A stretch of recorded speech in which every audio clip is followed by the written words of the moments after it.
और 8, आर की वैल्यू आपको गिवन है 0.2। ठीक है, ये पॉइंट में अगर हटाऊंगा तो ऊपर 10 से मल्टीप्लाई कर देता हूँ। ओके, अब ये 2 से कट रहा है 4 2 बार, ये 2 से कटेगा 8 4 बार।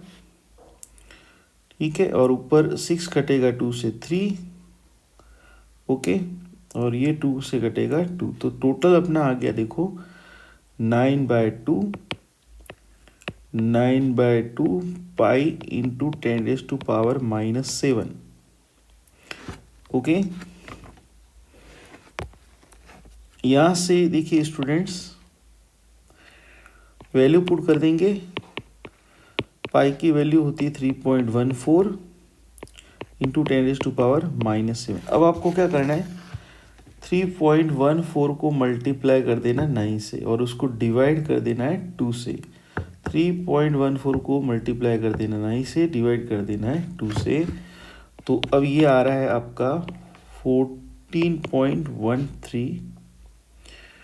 ठीक है, और इंटू 10⁻⁻6 हुआ, क्योंकि देखो ये 10 था ना, तो एक पावर कम हो जाएगी। और इसको अगर मैं फर्दर सॉल्व करता हूँ तो 1.41 इंटू 10⁻⁻5। देन आपका आंसर इसके अंदर आ गया, answer number B. Okay okay students, clear है ये क्वेश्चन? आपको एक एक करके सारे के सारे क्वेश्चन क्लियर करने। अगर आपको किसी क्वेश्चन में कोई भी टाइप का डाउट है तो आप मुझे कमेंट जरूर करें, मैं आपकी प्रॉब्लम सॉल्व करूँगा। और ये क्वेश्चन आपके बोर्ड एग्जाम के लिए बहुत इंपॉर्टेंट है, तो इनको आप अच्छे से सॉल्व करें, थोड़ा सा मन लगा के सॉल्व करें। ओके, क्वेश्चन नंबर 54 देखिए, force F act on two current carrying wire kept parallel. Now the current is one of the wire is made double. Then how force acting between them becomes. ठीक है, दोनों wire के बीच में force लग रहा है, ठीक है, और दोनों वायर के बीच में फोर्स लग रहा है, एफ लग रहा है, और पैरेलल रखें, ठीक है। देखो जैसे ये वायर है, दोनों में अभी करंट सेम फ्लो हो रही है, तो देखो फोर्स का फॉर्मूला क्या होता है, दो वायर में जब करंट फ्लो हो रही है and wires are put in parallel to each other, then value of force mu naught I1 I2 upon 2πd multiply by L। अब एक वायर में अगर हमने करंट डबल कर दिए, एक वायर के अंदर हमने करंट डबल कर दी, now current in one of the wire is made double, then force acting between them becomes, तो ये फोर्स है ना डबल हो जाएगा। देखो एक वायर में आप करंट डबल करोगे तो डबल हो जाएगा, दोनों में करते तो 4 टाइम्स हो जाता, देन आंसर हो गया first. Okay, next question number students देखते हैं 55। देखिए क्वेश्चन को अच्छे से रीड करिए। Current carrying loop is placed in uniform magnetic field, the torque acting on it's does not depends upon. देखो किसी भी करंट कैरिंग लूप को हमने रखा है मैग्नेटिक फील्ड के अंदर, तो टॉर्क की वैल्यू क्या होती है, देखो टॉर्क की वैल्यू होती है बीना साइन थीटा। टॉर्क की वैल्यू क्या होती है, बीना साइन थीटा। ओके, तो देखो ये एरिया पे डिपेंड कर रहा है, वैल्यू ऑफ करंट पे डिपेंड कर रहा है, मैग्नेटिक फील्ड पे डिपेंड कर रहा है। मैग्नेटिक फील्ड पे डिपेंड देखो फॉर्मूले में आ रहा है, वैल्यू ऑफ करंट आ रही है, एरिया ऑफ द लूप आ रहा है, शेप ऑफ द लूप पे डिपेंड नहीं करता, ये डिपेंड करता है एरिया पे। ओके, क्वेश्चन नंबर 56 देखें students. A rectangular coil 20 centimetre multiply 20 centimetre has 100 turns and carries current of 1 ampere. If it is placed in uniform magnetic field B 0.5 Tesla with the direction of magnetic field parallel to the plane of the coil, find the magnitude of the torque required to hold this coil in this position। तो एक coil दे रखी है, 100 turns दे रखा है। देखो इसके अंदर आपको करंट गिवन है, करंट की वैल्यू आपको 1 एम्पियर गिवन है, ठीक है। एरिया वैसे आपका हो जाएगा 20 मल्टीप्लाई बाय 20 और इंटू 10⁻20 मल्टीप्लाई बाय 20, तो ये हो जाएगा 400 मल्टीप्लाई 10⁻⁻4। ओके, मीन्स 4 इंटू 10⁻⁻2, ये आपका एरिया हो गया मीटर स्क्वायर के अंदर। नंबर ऑफ टर्न्स 100 गिवन है आपको, ओके, और मैग्नेटिक फील्ड आपको गिवन है 0.5 tesla. The direction of magnetic parallel to the plane of the coil. देखो मैग्नेटिक फील्ड की डायरेक्शन प्लेन के पैरेलल है, समझ में आया। तो एरिया वेक्टर और मैग्नेटिक फील्ड आपस में हो गए परपेंडिकुलर। देखो एक चीज़ हमेशा याद रखो कि प्लेन जो होता है, जैसे ये कोई प्लेन है तो इसका एरिया वेक्टर होगा 90 डिग्री पे। अब देखो बिना साइन थीटा के अंदर जो थीटा होता है वो हमेशा नॉर्मल के साथ होता है, मतलब उस प्लेन के नॉर्मल के साथ में होता है। तो अब यहाँ पर प्लेन के पैरेलल है फील्ड, तो उसका एरिया वेक्टर हो जाएगा 90 डिग्री पे। देन आपका टॉर्क का फॉर्मूला यही काम करेगा इसमें, बीना साइन थीटा, बट थीटा की वैल्यू 90 डिग्री होने की वजह से ये आंसर आएगा अपना बीना। And the value of B is 0.5. Value of current is given here 1 ampere. Number of turns 100 and area 4 into 10⁻⁻2। इन सबको आपस में मल्टीप्लाई करेंगे अपन। देखो ये पॉइंट हटाऊंगा तो 0 हट जाएगा, ये 50 हुआ, 50 को मैं 4 से मल्टीप्लाई करता हूँ तो 200 into 10⁻⁻2, तो ये जीरोस कैंसिल। तो अब आपका आंसर आ रहा है 2 newton per metre. Okay, question number students देखते हैं 57 नंबर क्वेश्चन, इसको अपन देखेंगे थोड़ा अच्छे से। डाइपोल मोमेंट दे रखा है किसी कॉइल का, if the coil is placed in uniform magnetic field having magnitude 3 k cap, torque acting on it is torque की वैल्यू आपको फाइंड करनी है। तो देखो टॉर्क की वैल्यू होती है M vector cross B vector. Okay, M vector cross B vector. अब देखो ये आपको एम वेक्टर दे रखा है, ओके, और ये आपको बी वेक्टर दे रखा है। ओके, तो अब आपको क्या करना है, 2i cap plus 3j cap plus 5k cap का क्रॉस प्रोडक्ट करवा देना है 3k कैप के साथ में। ठीक है भाई, तो अब देखिए 3k कैप और 2i कैप आपस में मल्टीप्लाई होंगे। तो देखो क्रॉस प्रोडक्ट करने का तरीका मैं आपको बताता हूँ। देखो इधर अपना होता है आई कैप, देखिए क्रॉस प्रोडक्ट करने का मैं तरीका बता देता हूँ। इधर अपना होता है आई कैप, इधर अपना होता है जे कैप, इधर अपना होता है के कैप। ओके, तो यहाँ पर आई कैप का मल्टीप्लाई होगा के से, आई का के से मल्टीप्लाई करेंगे, आई का मल्टीप्लाई करेंगे के से, तो आपको मिलेगा माइनस जे कैप। ओके, देन हम जे का मल्टीप्लाई करेंगे के से, देखो जे का हम के से मल्टीप्लाई करेंगे को मिलेगा यहाँ पर देखो 15, देखो यहाँ से 3 और 3 मल्टीप्लाई हो गए 9 आएगा, 15 नहीं आएगा 9 आएगा। ओके, 9 और जे क्रॉस के, देखो जे क्रॉस के आपका हो जाएगा आई कैप। मीन्स टॉर्क की वैल्यू आपकी आ गई -6j कैप प्लस 9 आई कैप। ये आपका आंसर है टॉर्क का। बट देखो यहाँ पर टॉर्क का मैग्नीट्यूड पूछा है, क्या पूछा है, मैग्नीट्यूड। तो देखो यहाँ पर मैग्नीट्यूड होगा 6 का स्क्वायर प्लस 9 का स्क्वायर। देखो ये माइनस वाला स्क्वायर होने के बाद हो जाएगा प्लस में। ओके, तो ये 36 प्लस 81। ओके, इन दोनों को प्लस करो तो ये आ रहा है 7, 6 और 1 7 और ये 11। इसका हम निकाल देंगे root. Okay, then your answer will be B. Okay, question number 58 देखते हैं students. What should be the resistance of the ideal ammeter. Ideal ammeter का रेजिस्टेंस कितना होता है, 0 होता है। Okay, question number 59, when series resistance is increase range of voltmeter. देखो series वाला जब आप रेजिस्टेंस इंक्रीज करेंगे, देखो आपको पता होगा कि गैल्वेनोमीटर को अगर हमको कन्वर्ट करना है वोल्ट मीटर में, गैल्वेनोमीटर को अगर कन्वर्ट करना है हमें वोल्ट मीटर में, देन हम क्या करेंगे, हम लगा देंगे सीरीज में हाई रेजिस्टेंस।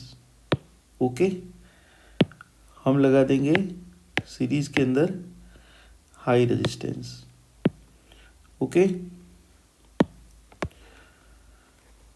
जबकि किसी गैल्वेनोमीटर को अगर आपको कन्वर्ट करना है वोल्ट मीटर में तो उसके सीरीज में हाई रेजिस्टेंस लगा देंगे।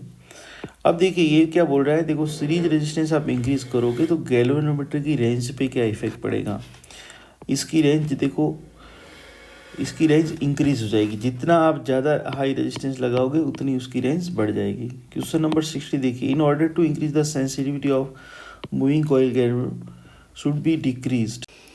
सो देखो we know the sensitivity of galvanometer phi/I equal to होगा BNA/C। तो देखो सेंसिटिविटी B बढ़ाने पे बढ़ती है, N बढ़ाने पे बढ़ती है, एरिया बढ़ाने में बढ़ती है, लेकिन C बढ़ाने पे कम होती है। और C को कम करने पर सेंसिटिविटी हो जाएगी increase. Then your answer will be torsional constant of the spring. It is very important question. Okay, तो ये वीडियो में आज इतना ही। नेक्स्ट मैं MCQ question part 4 and MCQ part 5 भी लेकर आऊँगा। क्योंकि ये वीडियो बहुत लॉन्ग बन रही थी तो मैं सारे MCQ इसमें सॉल्व नहीं करवा पाऊँगा, क्योंकि वीडियो बहुत लॉन्ग बन रही है।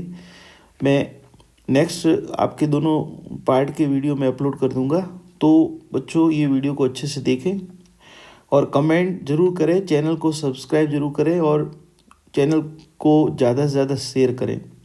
Thank you students. ओके।